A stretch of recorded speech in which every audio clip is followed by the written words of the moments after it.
سب سے پہلے ڈاکٹر صاحب، ڈاکٹر عمران عثمانی صاحب، اس ویبنار کا آغاز کرتے ہیں۔ نبی کریم صلی اللہ علیہ وسلم کو اللہ تبارک تعالیٰ نے رحمت للعالمین بنا کے بھیجا، تو وہ کون سے رہنما اصول ہیں جو آپ نے ایک معاشی نظام کی اصلاح کے لیے وضع کیے؟ بسم اللہ الرحمن الرحیم، نحمدہ ونصلی علی رسولہ الکریم، اما بعد۔ آپ تمام حضرات کا بہت بہت شکریہ، اور خاص طور پہ احمد علی صدیقی صاحب اور ڈاکٹر ذیشان صاحب ان کا کہ اس میں آج ہم نے اس اہم موضوع کے اوپر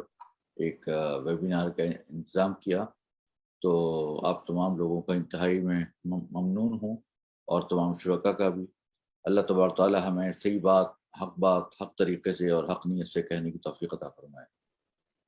ہم سب جانتے ہیں کہ اللہ تبارک تعالیٰ نے حضور اکرم صلی اللہ علیہ وسلم کو تمام جہانوں کے لیے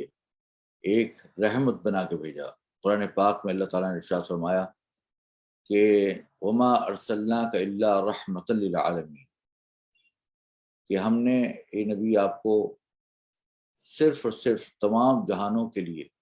رحمت ہی بنا کر بھیجا ہے۔ تو در حقیقت آپ کی ذات صرف مسلمانوں کے لیے نہیں، یا چند مخصوص افراد یا حضور پاک صلی اللہ علیہ وسلم کے زمانے کے لوگوں کے لیے نہیں، بلکہ قیامت تک آنے والے تمام انسانیت کے لیے آپ کی ذات ایک بڑی رحمت ہے۔ اللہ تعالیٰ نے ایک جگہ اور بھی ارشاد فرمایا کہ لقد من اللہ علیکم اذ بعث فیکم رسولا یتلو علیہم آیاتہ وَيُزَكِّيهِمْ وَيُعَلِّمُهُمُ الْكِتَابَ وَالْحِکمہ، کہ اللہ تعالیٰ نے تم پر احسان کیا کہ اللہ تعالیٰ نے تم پر ایک ایسا نبی بھیجا کہ جو تمہارے لیے قرآن پاک کی تلاوت کرتا ہے، تمہیں تلاوت سکھلاتا ہے، تلاوت کرتا ہے، اور تمہارا تزکیہ کرتا ہے، تمہارے دلوں کو اخلاق ظاہرہ اور باطنہ، تمہارے اندر جو برے اخلاق ہیں ان سے صفائی کر کر اچھے اخلاق ڈالتا ہے، اور تمہارا تزکیہ قلوب کرتا ہے، دلوں کو پاک صاف کرتا ہے، اور ہر لحاظ سے ظاہری باطنی ہر لحاظ سے تمہارا تزکیہ کرتا ہے، پاکی کرتا ہے، اور یعلمہم الکتاب والحکمہ، اور کتاب اور حکمت کی تعلیم دیتا ہے۔ کتاب کی تعلیم بھی، اور حکمت سے مراد تمام دانائی کی باتیں، جس میں تمام چیزیں آ جاتی ہے، تمام علوم آ جاتے ہیں، تمام سائنس اور حکمت آ جاتی ہے، تمام چیزیں آ جاتی ہیں جو کچھ ہم پڑھتے ہیں۔ تو حضور اکرم صلی اللہ علیہ وسلم نے جو ہمیں تعلیمات دی ہیں، اس کے اندر صرف عبادات نہیں ہیں، بلکہ اس کے اندر عقائد بھی ہیں، عبادات بھی ہیں، معاملات بھی ہیں، معاشرت بھی ہے، اخلاق بھی ہے، تمام چیزوں کا مجموعہ ہے آپ کی ذات۔ لہذا آپ کی ذات، آپ نے ہمیں صرف عبادات کے اندر ہی نہیں، ہمارے لیے آپ کی ذات ایک رحمت ہے۔ آپ نے ہمیں صرف مسلمان بنا کر اور ایمان کی دولت عطا فرما کر ہی ایک بہت بڑی ہمارے لیے رحمت کا سبب صرف یہی بات نہیں ہے، کیونکہ ایک ایمان کی اسلام، انسان کی سب سے بڑی دولت ایمان نہیں ہے تو کچھ نہیں ہے۔ تو لہذا ایمان جو آیا تو وہ بھی در حقیقت حضور پاک صلی اللہ علیہ وسلم کے ذریعے سے آیا۔ تو اسی لیے قرآن پاک میں اللہ تعالیٰ نے ارشاد فرمایا کہ النبی اولیٰ بالمؤمنین من انفسہم، نبی کی ذات تمہاری اپنی ذات سے بھی زیادہ قریب ہے، یعنی کہ تم اپنے سے بھی، اور حدیث میں بھی آتا ہے کہ تم اپنی ذات سے اور اپنے رشتہ داروں سے ان سب سے زیادہ محبت اپنے نبی سے کرو، اور اللہ اور رسول سے کرو، اور ایمان کی حلاوت اس وقت تک نصیب نہیں ہوگی جب تک کہ اللہ اور رسول تمہیں تمام چیزوں سے زیادہ محبوب نہ ہو جائے۔ تو یہ ساری باتیں در حقیقت ہمارے نبی کریم صلی اللہ علیہ وسلم کو رحمت للعالمین اس لیے بنا کے بھیجا گیا کہ آپ کو ایسی تعلیمات دی گئیں کہ جس سے کہ عام طور پہ آدمی اپنے اجتہاد سے، اپنے غور و فکر سے حاصل نہیں کر سکتا۔ اب دیکھیے، میں آپ کو اس کی مثال دیتا ہوں۔ ایک مثال یہ ہے کہ ہم لوگ بعض اوقات بڑے بڑے ڈاکٹر ہیں، فلاسفر ہیں، ہر شعبے میں آپ دیکھیے آپ کو مثال کے طور پہ اگر آپ میڈیکل کے شعبے میں دیکھیں تو بڑے بڑے ڈاکٹر ہیں، وہ ریسرچ کرتے ہیں، تحقیق کرتے ہیں بڑی بڑی یونیورسٹیوں کے اندر کہ بھئی فلاں دوا جو ہے فائدہ مند ہے، فلاں دوا نقصان دہ ہے، اور اس کے بعد پھر ایک ریسرچ کر کے یہ بتاتے ہیں کہ یہ دوا انسان کو فائدہ پہنچائے گی، فلاں مرض کے لیے فائدہ مند ہے۔ لیکن آپ یہ دیکھتے ہیں کہ کچھ عرصے کے بعد اسی دوا کے بارے میں یہ آتا ہے کہ نہیں یہ تو نقصان دہ ہے، اور وہ اس دوا کو واپس لے لیا جاتا ہے۔ آپ اس کی مثال دیکھیں، پرانے زمانے میں جب ہم چھوٹے تھے تو اس زمانے میں پیناڈول استعمال نہیں کرتے تھے، بلکہ اس کی جگہ ناولجین استعمال کیا کرتے تھے۔ اب وہ ناولجین جو ہے آنی بند ہو گئی، وہ کہہ رہے ہیں کہ یہ نقصان دہ، یقیناً پہلے بھی ریسرچ کی ہوگی اور اب بھی ریسرچ کی ہوگی۔ اب کچھ عرصے بعد کہہ دیں گے کہ پیناڈول بھی نقصان دہ ہے، پیناڈول جو ہے وہ، بلکہ اب کہہ بھی رہے ہیں بلکہ لوگ کہ پیناڈول جو ہے وہ بہت زیادہ نقصان دہ ہے۔ تو اس طرح کی جو ریسرچ آتی رہتی ہے اور چینج ہوتی رہتی ہے، کیونکہ یہ انسان کے ہمارے جو اپنے حواس خمسہ ہیں،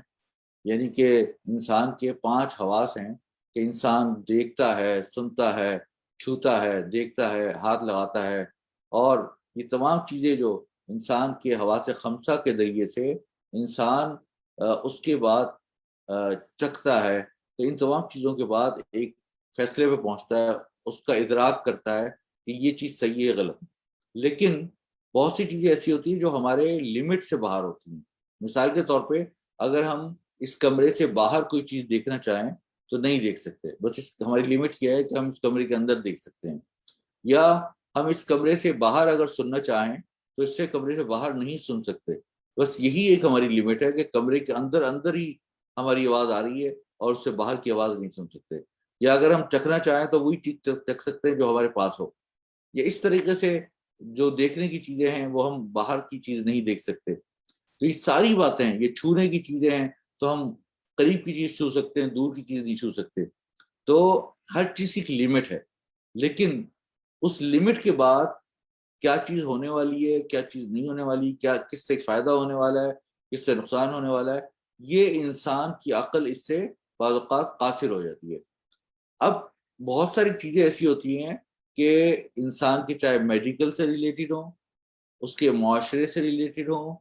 چاہے اس کے معاملات سے ریلیٹڈ ہوں، ہم بہت سوچ و بچار کرتے ہیں، یہ سوچتے ہیں کہ یار یہ والا نظام ہونا چاہیے، اس سے فائدہ ہوگا، اس سے پوری دنیا کے اندر ایک بھلائی آئے گی، پوری انسانیت کے اندر بھلائی آئے گی، اور جو دولت ہے اس کی جو ہے وہ منصفانہ تقسیم ہوگی، اور اس کو ایسا نہیں ہوگا کہ غریب غریب تر ہوتا چلا جائے اور مالدار مالدار تر ہوتا چلا جائے، اور چند دولت جو ہے چند ہاتھوں میں مرتکز ہو کے چلی جائے۔ تو اب اس کے لیے مختلف اکنامک فورم ہیں، مختلف قسم کی باسل کے ریگولیٹری باڈیز ہیں، ورلڈ اکنامک فورم ہیں، پتہ نہیں کہاں کہاں ریسرچ ہوتی ہے، ہارورڈ بزنس اسکول ہے، کیا کیا ریسرچ ہوتی ہے۔ لیکن ابھی کہتے ہیں، پہلے زمانے میں یہ ایک نظریہ نکلا کہ سوشلزم ہونا چاہیے، لیکن بعد میں پتہ چلا کہ سوشلزم تو یہ سسٹم صحیح نہیں ہے، غیر فطری نظام ہے، وہ فیل ہو گیا۔ یہ سوشلزم کیوں نکلا تھا؟ یہ اس لیے نکلا تھا کہ کیپٹلزم کے اندر جو خرابیاں تھیں تو اس کے نتیجے میں سوشلزم نکلا تھا کہ کیپٹلزم میں یہ ہو رہا تھا کہ جو دولت کی ان ایون تقسیم ہوئی تھی اور غیر ہموار تقسیم تھی، غیر منصفانہ تقسیم تھی، تو انہوں نے کہا کہ سب لوگ برابر ہونے چاہیے۔ تو اسلام نے حضور اکرم صلی اللہ علیہ وسلم کے ذریعے، اب ہمارے حضور جو تھے وہ امی تھے، کوئی کسی بڑی یونیورسٹی کے جن کے ہم نام جانتے ہیں یا پرانی اور ابھی یا پہلے کی، کوئی تعلیم یافتہ نہیں تھا، بلکہ آپ کو لکھنا پڑھنا تک نہیں آتا تھا۔ آپ یہ غور کیجئے کہ اگر کوئی انسان جو کہ در حقیقت جس نے کہ ایک مکہ مکرمہ میں ایک زندگی گزاری ہو، جس کی کوئی تعلیم حاصل نہ کی ہو، اور وہ آپ کو معاشرت کے، معاملات کے، عقائد کے، عبادات کے وہ اصول بیان کرے، اخلاق کے وہ اصول بیان کرے کہ جس اصول کو لوگ بیٹھ کر اسمبلیوں کے اندر قانون کی شکل کے طور پہ بطور کلیکٹیو تھاٹس کے بناتے ہیں، اور بعد میں فیصلہ کرتے ہیں کہ آیا، بعد میں پتہ چلتا ہے کہ آیا یہ قانون صحیح تھا یا غلط تھا، لیکن وہ ہمارے حضور پاک صلی اللہ علیہ وسلم وہ اس کو آج بتلا رہے ہوں، اور وہ جو بھی اس کو عمل کر لے، چاہے مسلمان عمل کرے اس پر چاہے کافر عمل کرے اور وہ فلاح یافتہ ہو جائے. اب مثال کے طور پہ میڈیکل کے شعبے میں لے لیجیے, حضور پاک صلی اللہ علیہ وسلم نے بہت ساری چیزیں بتائیں کہ بھائی تمہارے لیے یہ فائدہ مند ہے. شہد کے بارے میں فرمایا, یا کلونجی کے بارے میں فرمایا گیا, یا انجیر کے بارے میں فرمایا گیا, اور بہت ساری چیزیں آپ نے میڈیکل کے بارے میں بتلائیں, یہ چیز آپ کرو. حجامہ کے بارے میں بتلایا گیا, تو اب مسواک کرنے کے بارے میں بتلایا گیا, یہ انسان کے پاکیزہ اور پاک صاف ہونے کے بارے میں بتلایا گیا, کھانا کھانے سے پہلے ہاتھ دھونے کے بارے میں بتلایا گیا. یہ ساری چیزیں وہ احکامات ہیں کہ یہ صرف مسلمانوں کے لیے نہیں ہے, بلکہ اگر کوئی بھی انسان عمل کرے گا تو وہ انسان جو ہے وہ ہر چیز سے صاف ہو جائے گا. مثال کے طور پہ انسان کو بیکٹیریا لگتے ہیں, گندگی لگتی ہے, اب جب پاکیزگی آئے گی, صفائی ستھرائی آئے گی, جو کہ ایمان کا نصف حصہ ہے, تو جب وہ آئے گی تو انسان پاک صاف ہوگا تو امراض سے محفوظ ہوگا, غلط چیزوں سے محفوظ ہوگا. انسان کا دل اگر اخلاق حسنہ سے مزین ہوگا, اس کے دل میں بغض نہیں ہوگا, حسد نہیں ہوگا, جلن نہیں ہوگی, لوگوں سے کینہ نہیں ہوگا, تو وہ تمام لوگوں سے جب دل صاف ستھرا ہوگا تو مطمئن ہوگا, کوئی ڈپریشن نہیں ہوگی, ہر طرح کی سکینت ہوگی, ہر طرح کا سکون ہوگا,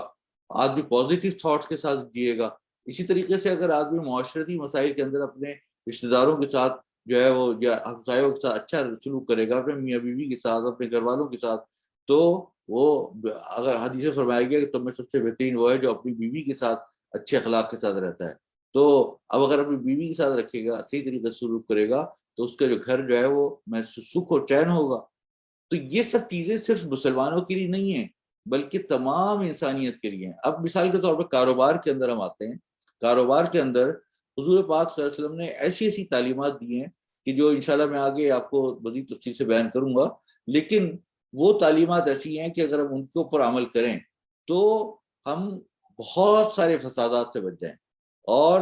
جو معاشرے کے اندر خرابیاں ہیں تو وہ جو لوگ ریگولیشن آتی رہتی ہیں روز بروز, اس کی ضرورت ہی نہ رہے. صرف سمپل ہم ان اصولوں پر عمل کر لیں جو اللہ تعالیٰ نے ہمیں اور حضور پاک صلی اللہ علیہ وسلم نے ہمیں بتلائے. اس لحاظ سے میں کہتا ہوں کہ حضور پاک صلی اللہ علیہ وسلم کی ذات تمام جہانوں کی رحمت ہے کہ آپ کے پیغامات, آپ کے اصول, آپ کی ہدایات ہر معاملے میں, ہر فیلڈ میں تمام انسانیت کے لیے فائدہ مند.